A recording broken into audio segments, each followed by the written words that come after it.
Hello, hello, hello. Happy Wednesday. Thanks for joining me today. So today I wanted to pop on and talk about tips for running. So I think there's like two kinds of people in the world. There's basically like runners and everybody else. And I've always fallen into the category of everybody else. But when COVID hit, I decided to give it a whirl. So I wanted to get my heart rate up. The gyms are closed, yoga studios closed. I had done plenty of Peloton and was just like, I'm going to give this running thing a try. And it's really nice outside. So that was kind of my motivation for becoming a runner, actually. That's how it started. So I know that a lot of people struggle with running. Maybe you want to run and it just doesn't come naturally. It doesn't feel natural. It doesn't feel great. And so, you fall off the wagon, maybe even before you really get on the wagon. So that was me too. So I'll tell you what I did and then give you the tips that have evolved and that I've learned as I've kept going. So I started with the Peloton app. So I downloaded that on my phone. I didn't even realize, but they had an outdoor version for running and walking. And so I downloaded the app, and you can download the outdoor audio runs. So I downloaded them. I liked it because I could filter the length of time and also the level. And then I could even filter based on what kind of music that run had. So that all kind of really spoke to me. And by the way, I'm not paid by Peloton, so this is just my experience for you. And so anyway, that app was super helpful for me to kind of get over that initial running hump, I'll call it, because I really had never run other than playing soccer. And so that was, quick bursts here and there, not something more consistent. So I used the app for a month or two, and then I was like, I think I want to run just to music. And so I started running a few times a week just to music after I, had built up a little bit of endurance with the, running coach through the app. And so for me, I've discovered that intervals are much more of my thing. I'm not trying to push myself super hard, just want to get my heart rate up, get my blood flowing, and be in better shape and take care of my body. So I'm not trying to go run a marathon. And so I would just, pick a spot. Okay, I'm going to run to, the end of this block, the end of this mailbox, and just kind of do it that way. So, I'd run for a block, and then I'd walk for a quarter of a block, and then run for another block and a half, and just kind of on and on and on. And so anyway, that actually worked pretty well. And then a few months ago, I decided I wanted to formalize my running style a little bit more, because what I noticed was that when I would get tired, I maybe wouldn't push myself, or I should say challenge myself quite as much as I knew I was capable of, because sometimes I'd just be like, I'm feeling just a little bit lazy. So now I'm actually using a free app called Intervals Pro. And again, not paid, but Intervals Pro allowed me to say, okay, I'm going to run for a minute and a half, and then I'm going to walk for 30 seconds. And then I'm going to be a minute and a half on, 30 seconds off. And so you can create whatever kind of variations that you want. And so for me right now, actually, that's been a really nice balance, because I noticed the last few intervals are the ones where I'm starting to get a little bit more tired. But I know I've only got, 3 more to go. And so it really helps me build up a little bit more resilience and a little bit more endurance. So anyway, if maybe give that a whirl, if you feel like running doesn't come naturally, I do find that the intervals are very helpful.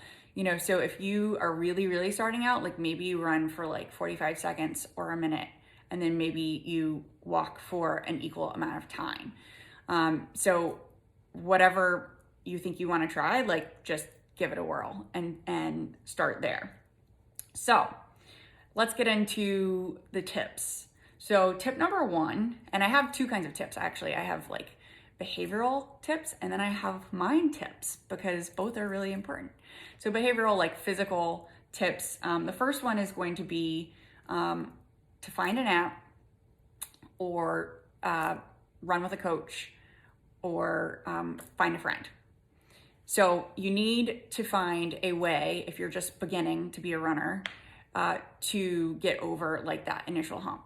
So there are 9 jillion running apps, and they actually all seem to have like really good reviews. So just find one if an app speaks to you, or if you have a friend who runs, like definitely don't be intimidated if you're a new runner and maybe they have been running for a little while. Maybe even ask them like, okay, what's your time? Like, what's your running style? So that you can see like, oh, maybe like I can kind of hang with them. And maybe also they'll be willing to, run with you and just to have, a friend to run with. So find a way to get over that initial running hump for, I would say, at least a few weeks before you feel like, okay, now I can kind of run more on my own. Second thing is like, let go of what you think running should look like. So this was a big one for me, actually. I like to do things well. I like to feel like I'm really achieving something. And, I'm also not used to like learning something new for the first time. And so letting go of the expectations of what running should look like was really key. So to me, what running should look like is like, I'm gonna run the whole 4 miles or 5 miles or whatever. And as it turns out, I'm not sure that my body prefers that running style. So, just let go of what you think it should look like and just focus on, what's working like right now. Think about why you want to start running and tie it to a reason, but maybe not like a really rigid goal. So for me, the reason I wanted to start running was to get my heart rate up and to go outside and listen to music. Like literally those were the 3 reasons that I had.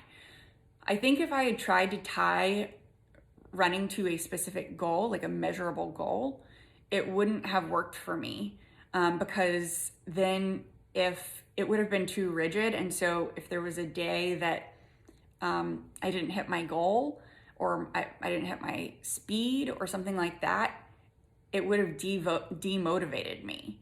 So I had to find a different reason to run other than, I want to run, an 8-minute mile.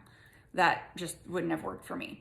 So think about why you want to do it and get specific, but not so rigid that it ends up being demotivating if that's not what you hit, right? So no matter what, I can get my heart rate up, I can be outside and I can listen to music. So it doesn't matter what else happens on that run, like it's already a win. So try running without expectations. Next, give yourself a repeatable framework with accountability and a reward system. So this is important. So it goes back to, if you're running with a coach or you're running with a friend, that's accountability. In the Peloton app, you get rewards based on how many workouts you do. So that's a form of accountability. For me, I use my Apple Watch. And so I can see throughout the day, okay, I'm closing my circles. Okay, I'm not closing my circles. And so that is like a visual accountability. So the reward part is, Peloton gives you like, yay, you hit this goal.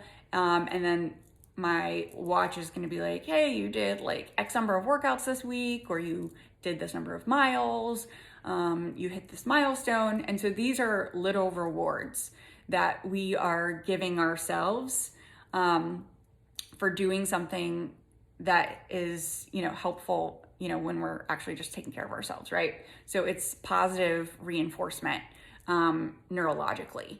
So we need the accountability, we need a little bit of framework. It's amazing just how one little thing, whether it's a person or an app or watch, can give you just a little bit of structure, and then you can find the reward to remind yourself, hey, I am doing a good job. So those things are really good. We really do need the positive reinforcement. All right. So next I want to talk about what do we do internally as we're running, because this one really tripped me up. When I started running, I definitely had like a lot of just cramps right out of the gate. My calf is tightening up. My breath is feeling weird, and it just didn't feel natural. So when you first start running, you may actually notice a little bit of discomfort as like blood and oxygen is flowing more to your tissue. And so it's really key at that point just to keep going through, right? So the first like few minutes, like you're just kind of warming up. And if you need to like dance a little bit and like pick up your feet and do like some drills or something like that, then do it. Just get your blood flowing, and just know that if for the first few minutes it doesn't feel all that great, no sweat, just keep going. I find that when I'm starting to run, I pay attention to the music first because I'm getting myself like pumped up. So I want to get pumped up. And so I'm kind of getting into the music, I'm getting into the groove. And so that's what I pay attention to first. Then as I start getting more warmed up, I start to like look at the birds, look at the trees, look at the sky, look at the sun. I start to like notice my surroundings. And I find that, it keeps my attention off of whatever is happening physically in my body, and lets me kind of experience nature. And that has like a super grounding effect, but also an energizing effect. And so see if you can just start to notice nature, as you're kind of getting into your routine.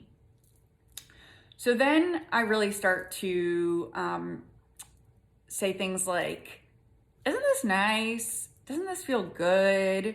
Doesn't it feel nice to be outside? Doesn't it feel good to get my heart rate up? And so what we're doing is we're creating new neural patterns in our brain. So it's again with that positive reinforcement to associate positivity and running, which may not feel natural in the beginning. So then as I'm getting, more warmed up, maybe even starting to get a little bit tired, I start to focus a little bit more on my breath.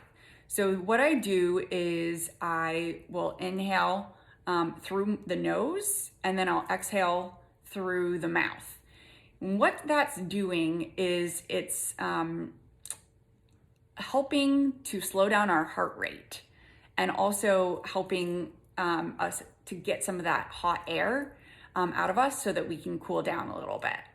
So that in through the nose, out through the mouth is going to help us to modulate our heart rate so that we don't end up feeling like, oh my gosh, I'm gonna die. So it's a practice that builds over time, but just try to think in through the nose, out through the mouth. Then as I start to get a little bit more tired, I will shift my awareness a lot of times to my knees and my feet and each step. So what I'm doing is I'm creating more intention behind each step. So as we get tired, then it might be more tempting to stop or to start walking. And so what I've found is that shifting my awareness to, can I pick up my knees a little bit higher? Can I take shorter strides and lift my knees? Can I take longer strides and extend more? So just playing with the mechanics of your body is giving you, again, something else to focus on, but also I think just that awareness of like, okay, I'm intentionally moving my body, and now I'm intentionally going to tell my knees how high to lift or how long to make my stride. So these things help us to remember that, hey, we really do have control over what we're doing, and also like we're not going to die. And then this might sound counterintuitive, but sometimes when I'm starting to get more tired, I may actually run faster. So if I know, okay, I've got like 30 seconds left in this interval, I may actually run faster.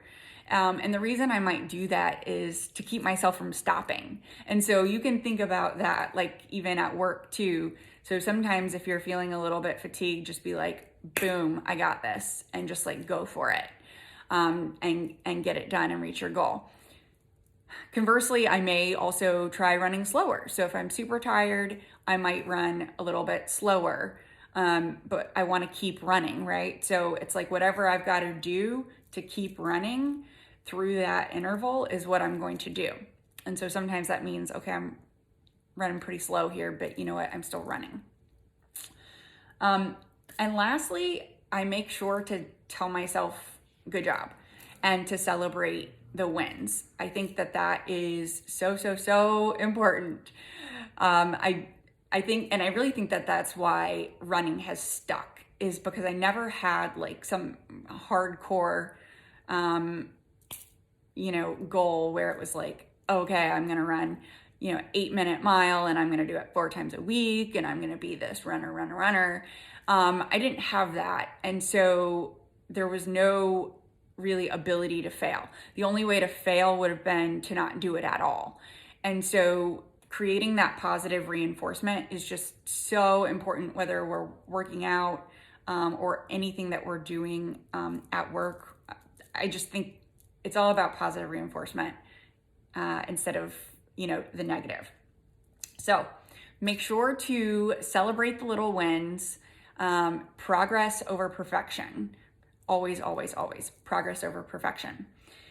So I hope that this has been helpful. Drop me a note. Let me know what you think.